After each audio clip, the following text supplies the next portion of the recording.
Summer in the village was always a time of relaxation, family gatherings, and peaceful walks through the forest.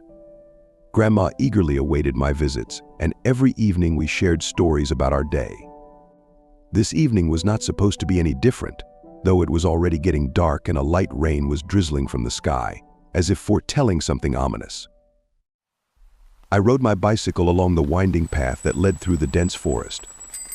The road to Grandma's house was familiar to me down to the smallest details. Every turn, every bump felt like old friends. That evening, the forest looked especially gloomy. The trees stood close together, their branches intertwined, forming a dense canopy overhead, and raindrops falling on the leaves sounded like sinister whispers. The birds singing suddenly stopped, which alarmed me.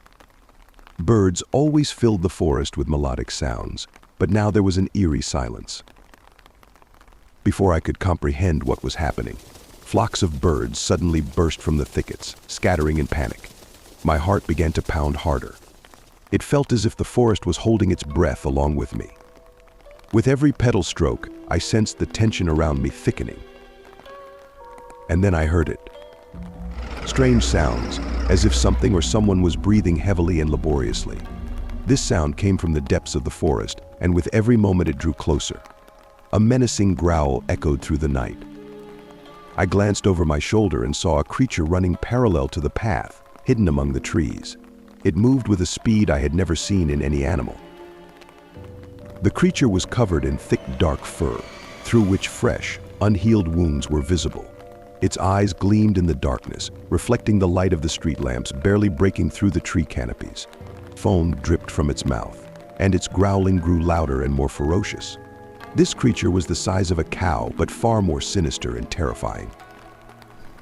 I felt adrenaline surge through my veins. I pedaled with all my might, but it seemed the forest was reluctant to let me go. The creature ran alongside me, its growling filling the air with terror. I felt this was no ordinary animal. It was something ancient and malevolent, something that should not exist in our world.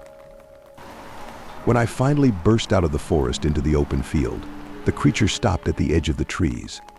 It raised its head and howled so loudly that the sound shattered the night's silence. Its howl was filled with rage and pain, as if it cursed me for escaping its grasp. I turned back and saw it watching me from the forest's edge, then slowly disappearing into the darkness. Reaching Grandma's house, I was drenched in sweat and trembling with fear. Grandma met me at the doorstep, her face filled with worry. I told her what had happened, and she listened attentively, not interrupting. "That's the forest guardian," she said quietly when I finished. "He has guarded these woods since ancient times. They say he only appears at night when someone disturbs the forest's peace. You must be careful when returning home, especially on such evenings." Since then, I never returned on that path at dusk. The forest kept its secrets, and I knew some of them were better left undisturbed. The creature I saw remained in my nightmares, reminding me that even in the most familiar places, horrors we cannot imagine might lurk.